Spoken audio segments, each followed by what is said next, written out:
ng chart, kunwari seryoso. May linya-linya pa pero di sigurado, parang tataas to. Sabi ng pakiramdam, walang confirmation, basta click agad by button. Walang support, walang resistance, walang trendline, walang patience. Kahit sana lang naglalagay ng entry, basta feeling niya eto na easy money. Hindi na naghintay ng tamang setup, kahit red na bounce yan bro, trust.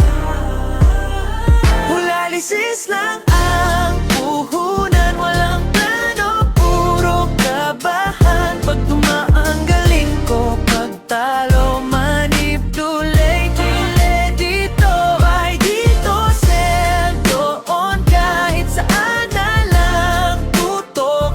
Chat parang hinulaan, account tuloy na ubusan. Naglagay ng SL pero tinanggal din, kukunin lang yan sabay dasal sa hangin. Hanggang sa dumiretso na ang presyo pababa, ayun tuloy margin ko lang na pala.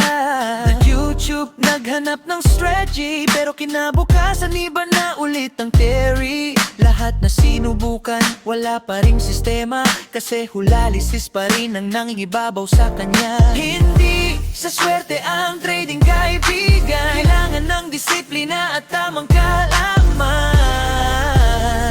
Hulalisis lang ang puhunan, walang plano, puro kabahan. Pag tumama ang galing ko, pagtalo manipulated to. Ito ay dito, sell doon, kahit saan na lang tutok.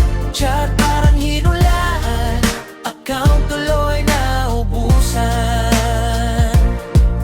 Last trade na to, promise, bawi lang ako. Hindi ako boss ulit, hindi ka casino boss, hindi ka manghuhula. Trader ka dapat may plano, may disiplina.